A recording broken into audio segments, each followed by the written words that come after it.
कहानी की शुरुआत में हमें ये बताया जाता है कि क्रिमिनल्स को इस सोसाइटी में रहने का कोई राइट नहीं है और ऐसे लोगों के रहने के लिए एक जगह बना दी जाती है जो कि एक काफी बड़ा रेगिस्तानी इलाका था। और जो लोग बगावत करते हैं यानी उन लोगों का नाम होता है बैड बैचर्स। उनकी पहचान के लिए उन्हें स्पेसिफिक नंबर्स दे दिए जाते हैं। उस एरिया में दो ग्रुप्स होते हैं, एक होता है नॉर्मल इंसानों का ग्रुप और दूसरा होता है कैनिबल्स का ग्रुप। फिर हम देखते हैं कि कुछ पुलिस ऑफिसर्स एक लड़की को यहाँ पर लेकर आते हैं और यहाँ पर हम ये जान पाते हैं कि उस एरिया में ऑलमोस्ट 5000 से ज्यादा लोगों को लाकर छोड़ा होता है। वो लोग वहाँ से भाग ना पाए इसीलिए उनके लिए स्टील नेट की एक वॉल लगाई होती है। वहाँ पर जिस लड़की को भी वहाँ पर लाया गया था उसका नाम था आर्लिन। वो लड़की आगे बढ़ती है तो वहाँ पर वो एक बोर्ड देखती है जिस पर लिखा था कि बोर्ड के बाद जो एरिया है वो अमेरिका के अंडर नहीं है, यानी उस एरिया में जिस इंसान के साथ भी जो भी हादसा होगा अमेरिका उसका रिस्पॉन्सिबल नहीं होगा। आर्लिन के पास एक पेज भी होता है जिस पर लिखा हुआ था find the dream find the comfort. इस मैसेज में कंफर्ट वो जगह थी जहाँ डेजर्ट पर वो बैड बैचर्स रहते थे। कुछ दूर आने के बाद आर्लिन को एक कार दिखाई देती है जो कि खराब थी। रेस्ट करने के लिए आर्लिन कुछ टाइम के लिए उस कार में बैठ जाती है, लेकिन उसे ये पता नहीं चल पाता कि कोई उसकी तरफ आ रहा है। लेकिन जब उसे इस बात का रियलाइज होता है तो काफी देर हो चुकी थी क्योंकि वो लोग आर्लिन को पकड़ लेते हैं। आर्लिन को जब होश आती है तो वो खुद को बंधा हुआ पाती है। असल में उसे दो फीमेल्स किडनैप करके यहाँ पर लाई थी। उनमें से एक लेडी सॉ लेकर आर्लिन की तरफ आ रही होती है और वो आर्लिन का हाथ काटने लगती है। हाथ के साथ साथ वो आर्लिन का एक पैर भी काट देती है लंच बनाने के लिए, क्योंकि वो ग्रुप था कैनिबल का। डेजर्ट पर कुछ खाने को नहीं मिलता इसीलिए लोग कैनिबल्स बन जाते हैं, जबकि दूसरे ग्रुप के लोग कंफर्ट में रहते थे। जो कोई भी डेजर्ट में आता था ये कैनिबल्स उसे पकड़ लेते थे और उसे अपना खाना बना लेते थे। और ये कैनिबल खुद को बिल्कुल फिट रखते थे, अपनी हेल्थ का काफी ख्याल रखते थे। वहाँ पर बहुत सारे लोगों को इन्होंने प्रिजनर्स बनाया होता है जिनके हाथ पाँव भी काटे गए थे। कैनिबल्स को जब भूख महसूस होती है तो वो इंसानों को पकड़ लेते हैं और उनकी बॉडी का कोई भी पार्ट काट कर उसे खा लेते हैं। और अब तो आर्लिन भी उनकी विक्टिम बन चुकी थी। वो समझ चुकी थी कि वो इन कैनिबल्स का खाना बनने वाली है और अगर वो जिंदा रहना चाहती है तो उसे यहाँ से भागना होगा। लेकिन वहाँ से भागना काफी मुश्किल था क्योंकि उसका एक हाथ और पाँव कटे हुए थे और उसे चेन से भी बांधा गया था। लेकिन आर्लिन को एक आइडिया आता है, वो अपनी पूरी बॉडी पर अपना वेस्ट मटेरियल लगा लेती है। नेक्स्ट डे एक कैनिबल लेडी आर्लिन को चेक करने के लिए आती है तो वो देखती है कि आर्लिन वेस्ट मटेरियल में लथपथ है। ये देखकर वो कैनिबल लेडी उसे आजाद कर देती है और आर्लिन को क्लीन करने के लिए खींच कर अपने साथ ले जाती है। फिर वो लेडी पानी लेने जाती है। इसी दौरान आर्लिन मौके का फायदा उठाकर एक रॉड छुपा लेती है। जब वो लेडी आर्लिन को क्लीन कर रही होती है तो आर्लिन उसी रॉड से उस पर स्टैब करती है जिससे वो कैनिबल लेडी गिर जाती है। फिर आर्लिन उस पर बार बार स्टैब करती है और कैनिबल लेडी की मौत हो जाती है। फिर आर्लिन क्रॉलिंग करते हुए वहाँ से भागने लगती है। आगे जाकर उसे एक स्केटिंग बोर्ड मिलता है जिसके जरिए वो वहाँ से भाग सकती थी। वो डेजर्ट काफी बड़ा होता है और आर्लिन थोड़ी दूर जाते ही थक जाती है और उसे भूख और प्यास लगने लगती है शिद्दत वाली, जिसकी वजह से आर्लिन बेहोश हो जाती है। वहीं पर एक आदमी था जो कि अकेला रहता था, यानी ना तो वो कंफर्ट ग्रुप का था और ना ही कैनिबल था। वो बूढ़ा था जिसकी वजह से वो अभी तक कैनिबल का शिकार नहीं बना था। ये आदमी आर्लिन को एक कैरेज में बैठाकर काफी दूर तक ले जाता है और आर्लिन को कंफर्ट तक पहुंचा देता है जहां कंफर्ट के बाकी लोग रहते थे। आर्लिन को वहां पर ड्रॉप करके वो आदमी वहां से चला जाता है। फिर हमें 5 मंथ्स बाद का सीन दिखाया जाता है जहां आर्लिन का एक घर होता है और उसके पास एक आर्टिफिशियल पाँव भी था उसका। कंफर्ट के लोगों का लाइफस्टाइल बिल्कुल डिफरेंट था और वहाँ पर तमाम फैसिलिटीज थी, लाइक वहाँ पर शॉप्स थी, मेडिकल फैसिलिटी थी। इसके अलावा वहाँ पर और भी बहुत कुछ था। इसके फौरन बाद हमें एक कैनिबल फैमिली दिखाई जाती है जिसमें फैमिली के हेड का नाम होता है मियामी मैन, जो कि अपनी वाइफ और बेटी के साथ रहता था।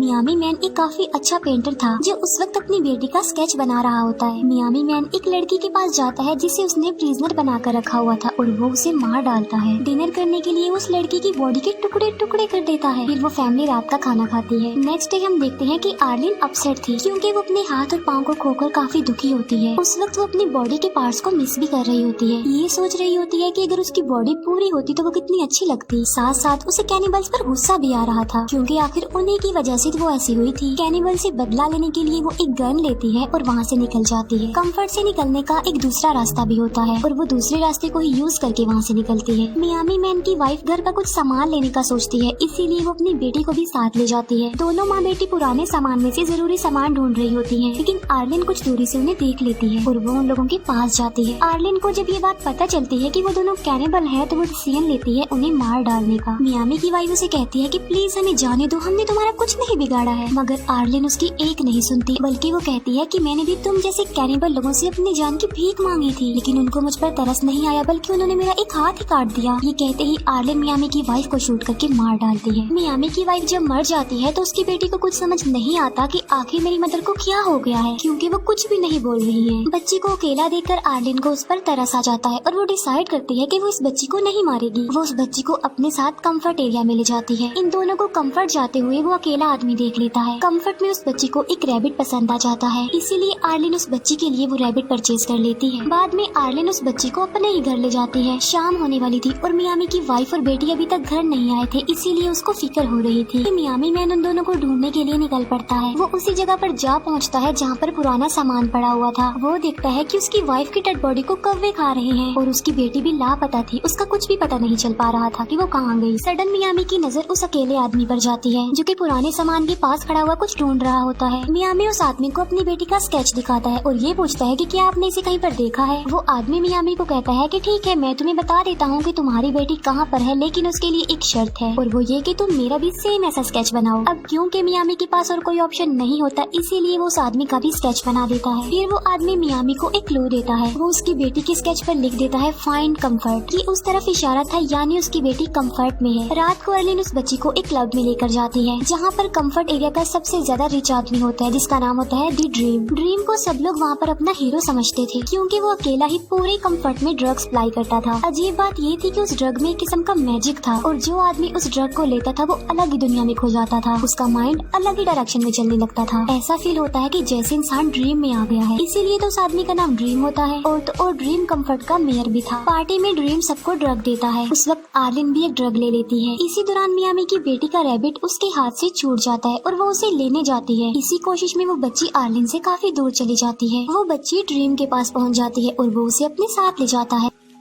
आर्लिन उस बच्ची को ढूंढने लगती है, लेकिन अब आर्लिन पर भी उस ड्रग का असर होने लगता है। उसे ऐसा लग रहा था कि वो ड्रीम में आ गई है और उसे अपने आसपास सब कुछ खूबसूरत नजर आने लगता है। आर्लिन उस बच्ची को ढूंढते हुए कंफर्ट से बाहर ही आ जाती है। आर्लिन का माइंड किसी और ही डायरेक्शन में चला गया था और उसे ये भी पता नहीं चल पाता कि मियामी उसके पास ही खड़ा हुआ है। नेक्स्ट मॉर्निंग जब आर्लिन को होश आता है तो वो देखती है कि वो कंफर्ट से काफी दूर है और मियामी मैन उसके पास ही खड़ा हुआ था और उसके हाथ में वो चीज होती है जिसके बगैर आर्लिन चल नहीं सकती थी, यानी उसका आर्टिफिशियल पाँव। मियामी उसे अपनी बेटी का स्केच दिखाते हुए पूछता है कि क्या तुमने इसे देखा है, जिस पर आर्लिन कहती है कि नहीं, मैंने इसे नहीं देखा, यानी यहाँ पर वो झूठ बोल देती है। किसी भी कैनिबल को कंफर्ट में आने की इजाजत नहीं थी। अगर कोई कैनिबल कंफर्ट के पास आ भी जाता है तो उसे शूट कर दिया जाता है। इसीलिए मियामी आर्लिन से एक डील करता है। वो कहता है कि मैं तुम्हें छोड़ दूंगा, लेकिन उसके बदले कंफर्ट एरिया से ढूंढ कर मेरी बेटी को लेकर आओ। और वो उसे वार्न भी करता है कि अगर तुमने ऐसा नहीं किया तो मैं तुम्हें किसी भी सूरत ढूंढ लूंगा और तुम्हें मार डालूंगा। आर्लिन इस डील पर एग्री हो जाती है। फिर ये दोनों कंफर्ट के लिए चल पड़ते हैं। आगे जाकर उन्हें एक कैनिबल आदमी मिलता है जो मियामी से एक सौदा करता है कि मैं तुम्हें फ्यूल दूंगा, मगर इसके बदले इस लड़की का पाँव काट कर मुझे खाने के लिए दो। वो कैनिबल आदमी मियामी को धमकाता भी है कि मैं तुम्हें मार डालूंगा और फिर जबरदस्ती इस लड़की को उठा कर ले जाऊंगा। इसीलिए मियामी उसकी बात पर एग्री हो जाता है और वो अर्लिन को उस कैनिबल को सौंप देता है। फिर वो आदमी अर्लिन को लेकर वहाँ से जाने लगता है। तभी मियामी उसकी तरफ एक नाइफ फेंकता है जो सीधा आकर उस आदमी को लगता है। उस आदमी की मौके पर ही मौत हो जाती है। मियामी उस आदमी का सारा सामान खुद रख लेता है और उस आदमी का एक हाथ भी काट कर अपने पास रख लेता है। फिर वो दोनों अपनी मंजिल यानी कंफर्ट के लिए आगे बढ़ते हैं, लेकिन रास्ते में ही तूफान आ जाता है वहाँ पर और हर तरफ रेत ही रेत छा जाती है। इसीलिए थोड़ी देर के लिए इन्हें स्टे करना पड़ता है। ये दोनों वहीं पर टेंट लगा कर अपना टाइम गुजारते हैं। तूफान रुकते रुकते रात हो जाती है। इसीलिए मियामी उस आदमी के कटे हुए हाथ को निकालता है डिनर बनाने के लिए। आर्लिन मियामी से पूछते है कि तुम कैनिबल यानी बैड बैचर्स कैसे बने। वो कहता है कि जब मैं 16 साल का था तो एक बोट के जरिए अमेरिका आ गया। अब क्योंकि मैं अमेरिका में अनऑथोराइज्ड पर्सन था, इसी वजह से मुझे बैड बैच बनाकर यहाँ भेज दिया गया। उन दोनों के साथ ही बहुत बुरा हुआ था, इसीलिए वो दोनों एक दूसरे के काफी करीब आ चुके थे। लेकिन तभी कोई मियामी को गोली मारकर उसे इंजर्ड कर देता है। तभी वहाँ पर एक स्ट्रेंजर आ जाता है जो अर्लिन को कहता है कि वो उसके साथ चले। यहाँ पर अर्लिन सोचती है कि क्या मुझे मियामी के साथ रुकना चाहिए या फिर उस आदमी के साथ चले जाना चाहिए, लेकिन लास्ट में वो उस आदमी के साथ जाने को ही प्रेफर करती है। वो कंफर्ट का आदमी था, इसीलिए वो उस आदमी के साथ कंफर्ट एरिया में आ जाती है।